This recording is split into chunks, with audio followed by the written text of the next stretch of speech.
This is a desperate man making a last-ditch attempt to save his royal identity before his brother, Prince William, strips it away completely. The British monarchy has survived wars, abdications, and centuries of scandal. But right now, February 2026, a crisis is unfolding inside the palace so explosive and constitutionally significant that even seasoned royal historians are reaching for words they've never used before. Prince William has issued an order, not a request, an order. It demands a full Crown-certified DNA audit of Archie Harrison Mountbatten-Windsor, the child Harry calls his son, and the child Westminster is now refusing to formally recognize without independent verification. This story has layers: sealed memos, financial transfers traced through shell companies, MI6 analysts, and a 72-page legal file Harry's team believed would settle everything, but instead ignited a constitutional firestorm threatening to fracture the royal family in ways not seen in over a century. Before we go further, drop a comment. Is Prince William protecting the monarchy, or is this a brother using bureaucracy as a weapon? We'll be reading every response. The file that started a war. On a grey February morning, the 12th to be precise, Buckingham Palace issued a formal statement. The language was careful, measured, and entirely deliberate. But the meaning beneath the royal formality was unmistakable. Prince William had officially refused to validate a private DNA report submitted by Prince Harry. Let that sink in for a moment. Harry didn't just walk up and claim his children were royal. He assembled a legal team. He commissioned a scientific analysis. He compiled a document package, 72 pages long, and submitted it formally to Clarence House. That package reportedly included a DNA test conducted by a California laboratory confirming Harry's paternity of Archie with a probability exceeding 99.999%. It included a sworn affidavit from Meghan Markle detailing her pregnancy timeline from 2018 to 2019. It included ultrasound records from a private OB/GYN based in Beverly Hills, a copy of Archie's birth certificate, and a notarized statement from a hospital staff member. The intent was clear: re-establish Archie and Lilibet as formal members of the royal family. Clear the path for their restoration within the royal lineage and associated privileges. And do so at a time when Harry has reportedly expressed a desire to return to the UK following his very public and painful separation from Meghan. This was not a casual request. This was a legal, structured, professionally orchestrated submission. And William rejected it. Not with warmth. Not with fraternal hesitation. Coldly. Forensically. Within hours of receiving that 72-page file, William reconvened a body called the Sovereign Succession Security Council, the SSSC. This is not a casual committee. This is a previously dormant advisory group composed of legal officials, intelligence specialists, and royal archivists whose sole function is to verify lineage integrity in times of dispute.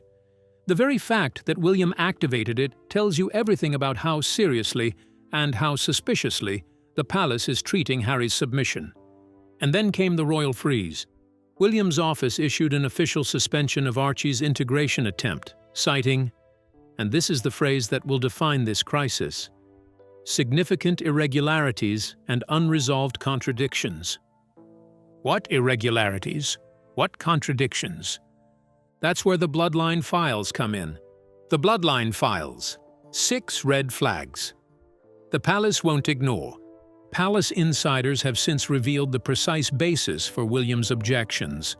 An internal memo, now being called the Bloodline files, outlines 6 specific points of concern.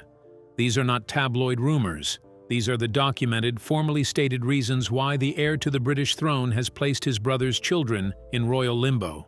Red flag 1. The pregnancy photographs. Multiple images of Meghan Markle taken during her pregnancy reportedly show dramatically different belly sizes on the same date. Not slightly different, dramatically different. The palace's own media forensics team has reviewed these photographs with timestamp verification and concluded that differences in camera angle and clothing alone cannot account for what they're seeing.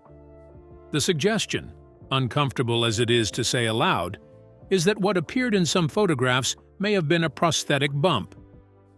Now, in 2019, this idea was widely dismissed as a misogynistic, racially charged smear campaign, and to many people, it still is. But within palace walls, the conversation never entirely stopped, and now it has been formally reopened. Red Flag 2. No royal medical records. When Catherine, Princess of Wales, gave birth to George, Charlotte, and Louis, there were signed confirmations from the royal obstetricians, Sir Marcus Setchell and Dr. Guy Thorpe Beeston. Documents filed with the Royal Archives.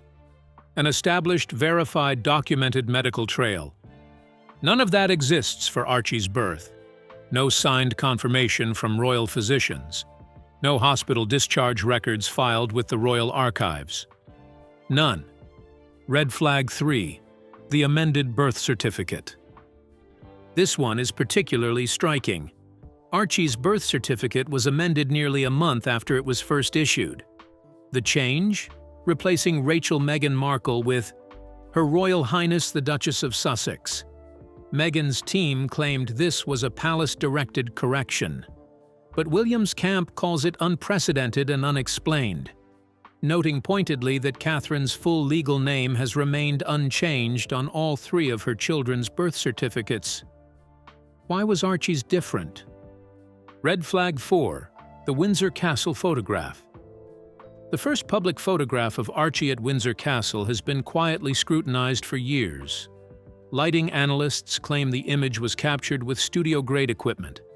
Palace staff, according to insiders, described the composition as more vogue than verite. Traditional press photographers were excluded from the event entirely.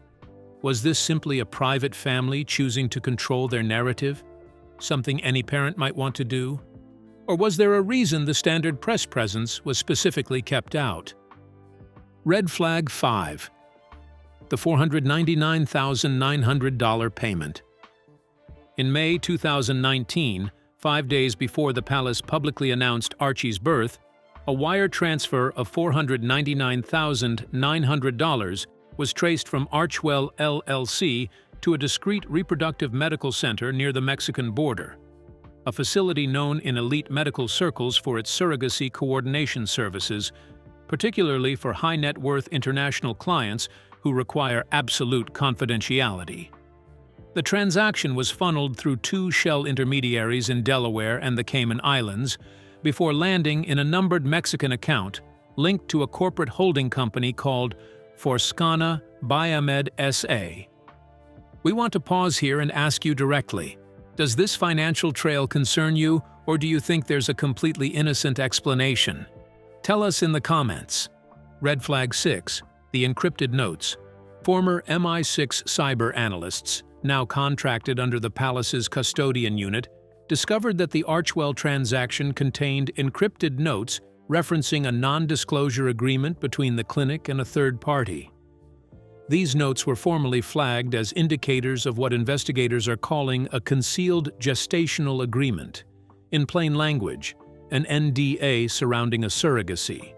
6 red flags, 6 unresolved questions, and 1 decision that has placed 2 children at the center of the most constitutionally significant dispute in the modern history of the British royal family. The California lab and the email that changed everything. If the Bloodline files were the match, what came next was the accelerant. At the center of Harry's DNA submission stands Horizon Gene Diagnostics, a boutique private genetic testing firm based in Santa Barbara, California, less than 30 minutes from the Sussex's Montecito estate. According to Harry's legal team, a DNA test was conducted here in mid-January 2026, concluding with that extraordinary figure, 99.999% probability that Harry is Archie's biological father. On paper, this should have been the end of the conversation. It was not. William's camp immediately challenged the process. Palace officials noted that the DNA samples were hand-delivered by a non-neutral party, reportedly Meghan's former chief of staff, and not through any verified, tamper-proof chain of custody.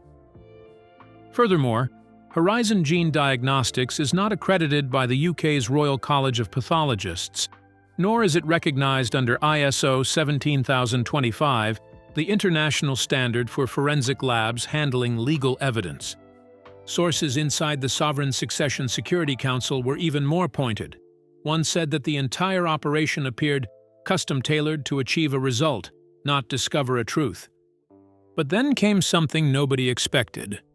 A leaked internal email from the office of the attorney overseeing the submission. Oregon-based solicitor Douglas Hall, a specialist in parental rights cases involving transnational families, dated the 22nd of January 2026, was obtained by a major British newspaper. The subject line of that email read, "We need optics, not science." The full message, as reported: if Horizon Gene won't expedite results by the 26th, find a partner lab willing to certify pre-analysis validity. It doesn't have to be bulletproof. It just needs to look unimpeachable. We need optics, not science. The palace will only see the paperwork. Hall did not deny the email's authenticity. His response was a vague press statement claiming the message was taken out of context during preparation for a procedural filing. That explanation has convinced almost nobody inside the palace. Adding fuel to the fire, a timeline released by William's office revealed that the DNA sample was flown from Los Angeles to London on January 24th, but an identical sample was also sent to a second lab in Zurich, a lab that never received payment and therefore never ran the analysis. Palace investigators say this indicates a pre-planned fallback option, evidence of parallel proof trails being constructed in anticipation of rejection. Even more damaging, the Zurich lab's internal system logged the sample as practice use only. No official chain of custody was established there either. As one senior Home Office official privately remarked, "This doesn't read like a paternity confirmation. It reads like the climax of a Netflix documentary." MI6, a mystery clinic, and the moon bump revisited. If you thought the story couldn't go deeper, hold on. Because this is where the intelligence community enters the picture. A classified intelligence report, authored by former MI6 operatives and encrypted under the codename File Sigma, has been reactivated by the palace's custodian unit. Its subject line, "Disruption of Lineal Continuity, Sussex Asset Irregularities, 2019 to 2023. The report's central focus is that $499,900 wire transfer we mentioned earlier. But the intelligence picture around it is even more troubling than the raw financial data suggests. The recipient clinic, whose name remains officially redacted, operates under a medical licensing model that does not require public registration of gestational carriers. It processes offshore births using anonymous egg donors and custom fertility programs, and the financial trail runs through shell companies designed specifically to obscure the source of the funds. The custodian unit's conclusion, as relayed by a source, this wasn't a prenatal checkup, this was a full-package gestational contract, and it happened 5 days before Archie's birth was declared. Alongside this financial intelligence, the palace commissioned a private visual reconstruction of the 2019 pregnancy photographs. 3 photographs of Meghan, all dated March 5, 2019, show her at 2 separate London engagements on the same day. One at King's College, one at a charity round table. In one image, the pregnancy bump appears voluminous, taut, and low-set. In the other, taken just hours later, the midsection appears noticeably smaller and higher, with what analysts describe as wrinkling beneath her coat, suggestive of synthetic material creasing. The 3D depth mapping analysis commissioned by the palace concluded, no organic pregnancy could present such change in mass and curvature in a 6-hour interval. A former royal staffer, speaking anonymously, added another detail. The maternity suite at Frogmore Cottage was always pristine. No delivery preparation, no postnatal supplies, not even a breast pump. It felt staged. Now, and this is important, We are not saying these conclusions are correct. What we are saying is that the palace believes them to be credible enough to act on. And they are acting.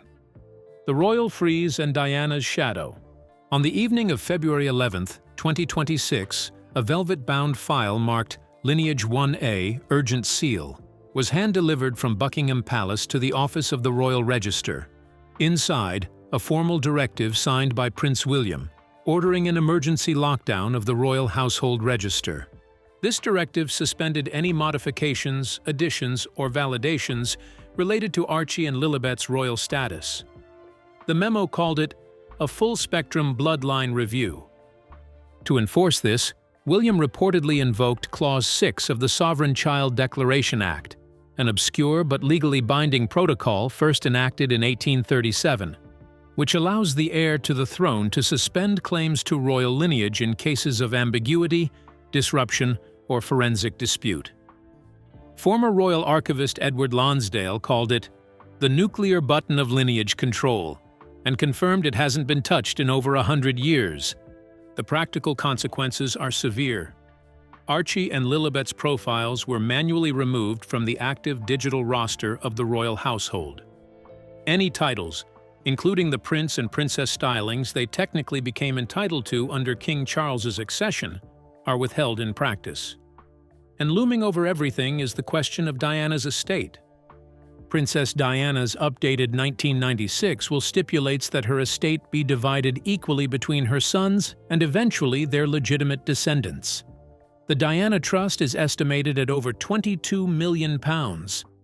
With Archie and Lilibet's legitimacy now suspended, sources confirm that William has quietly consulted with the trustees, raising the possibility of placing the Sussex children's allocation in escrow until the review is finalized. Harry's response, relayed through a close friend: Diana would never have let bloodline paranoia override her love for her grandchildren. She believed in hearts, not birth certificates. It is one of the most emotionally powerful things Harry has reportedly said throughout this entire ordeal. And yet palace advisors are unmoved.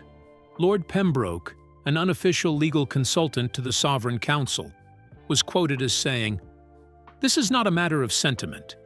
It is a matter of fiduciary responsibility until legitimacy is confirmed."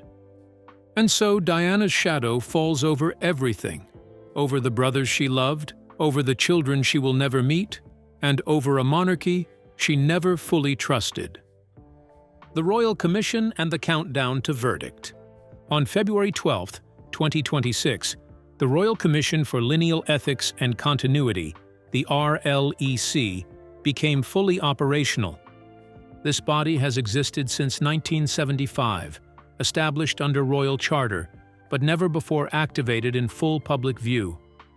Its panel of 7 includes 2 senior lords from the House of Lords Ethics Committee, a retired Privy Council judge, the Royal Archivist General, a constitutional historian from Oxford, the Archbishop of Canterbury's legal representative, and 1 former intelligence officer whose name is withheld. Their task: determine whether the lineage of Archie and Lilibet meets the minimum standard of legal, moral, and ceremonial legitimacy required for standing within the royal household. The Commission has already requested access to all versions of Archie and Lilibet's birth certificates, travel logs of Meghan Markle in the year prior to both births, surveillance records around Frogmore Cottage, and redacted copies of Archewell financial transfers. Royal historian Fiona Travers framed it simply, "This isn't just about DNA. This is about trust, tradition, and the continuity of monarchy in the age of digital manipulation." If the RLEC rules against Archie and Lilibet, the fallout would be seismic. They would be permanently removed from the register. All title claims would be legally extinguished. Future royal participation, state visits, jubilee ceremonies, hereditary roles, would be barred, and Diana's trust allocations could be nullified or rerouted. Even more dramatically, some members of the Commission are said to view Harry's actions as a potential misrepresentation of lineage to obtain institutional benefits, meaning Harry himself could face disciplinary consequences, potentially including the loss of his HRH styling. Let us ask you something right now directly. If the RLEC rules against the children, do you think that verdict should stand? Or does this cross a line that no institution, not even the monarchy, should be allowed to cross? Meghan fights back. On the morning of February 12th, Meghan Markle's legal team filed a preemptive counter-motion in the UK High Court. The filing accused Prince William and the Privy Council of orchestrating what it called a custodial coup disguised as a lineage inquiry. The legal arguments were precise.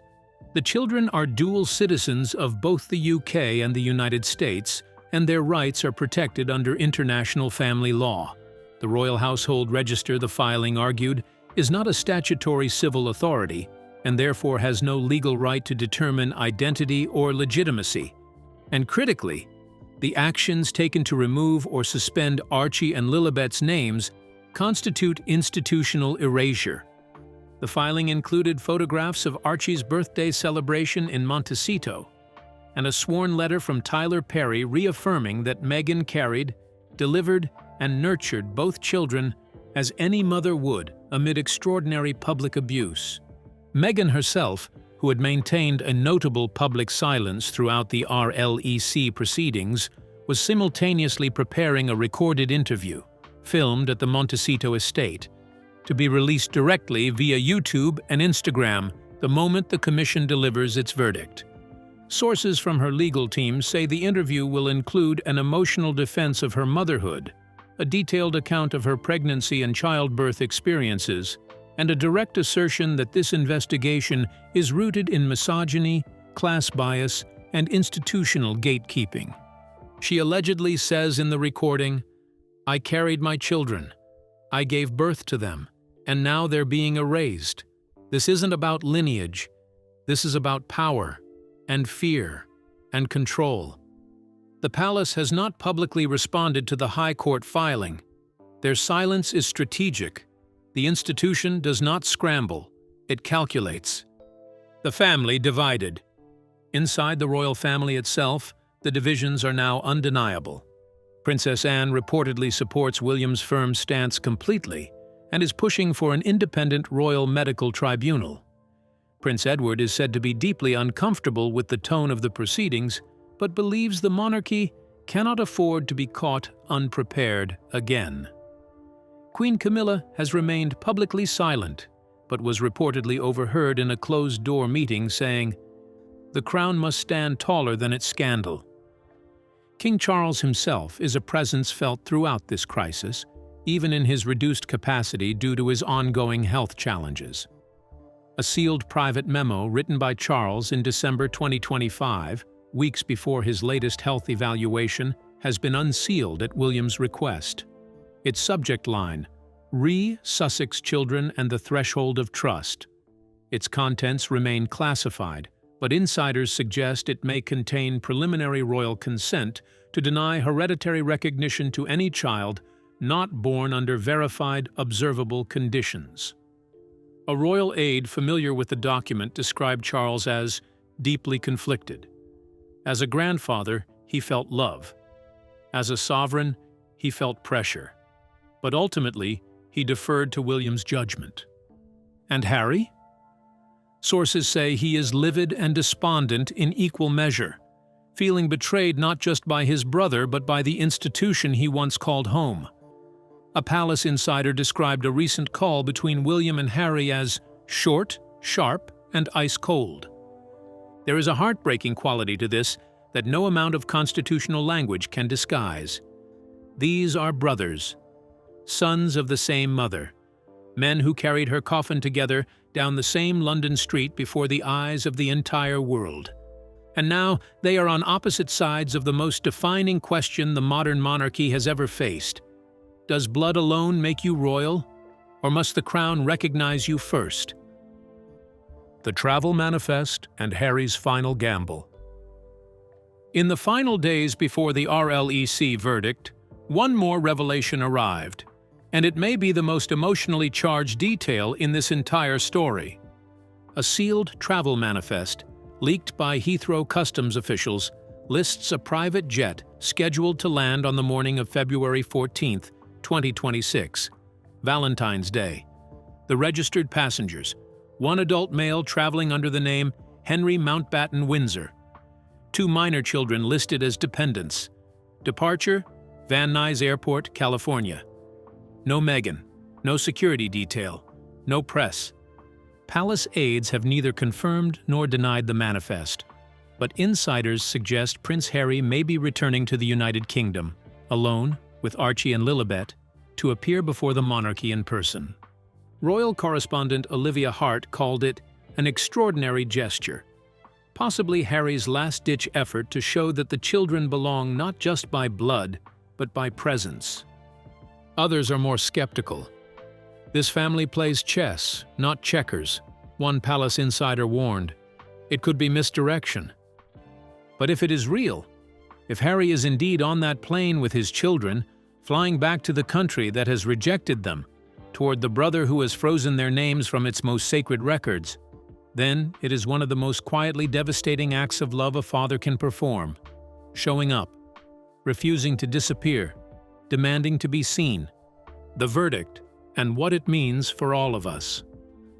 As of the 13th of February 2026, the RLEC's final report, compiled after a 6-day review of birth records, international financial transactions, and private testimonies, was in the hands of 3 individuals: Prince William, Princess Anne, and the Lord Chancellor.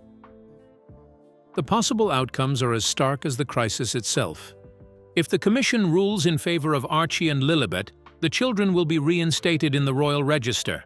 They will be eligible to use their prince and princess titles. They will be added to the official line of succession. They will be entitled to disbursements from Diana's trust. 2 children's names will be written back into history. If the Commission rules against them, the children will be formally and permanently excluded from royal status. All legal and ceremonial claims will be void. Any attempt to use their titles in a public or media context may trigger legal rebuke. Prince Harry may face disciplinary action for misrepresentation, and a precedent will be set, cold, final, and irreversible, that the monarchy's definition of legitimacy supersedes biology, love, and even a father's sworn testimony. Royal historian Dr. Miles Grayson put it plainly: the monarchy has survived scandal, exile, and abdication, but a falsified royal bloodline, if that's what this turns out to be, would trigger a public reckoning of unprecedented magnitude. Polls released on the evening of February 12th showed 62% of UK citizens support the RLEC review. 47% believe titles should remain suspended. But 41% sympathize with Harry, viewing William's actions as bureaucratic brutality. Globally, the hashtags #Archie'sTruth, #BloodlineFiles, and #Diana would have loved the them have trended across every major platform. But so has #CrownOrChaos. And that tension between the heart of a family and the legal architecture of a monarchy is precisely what this crisis forces us to reckon with.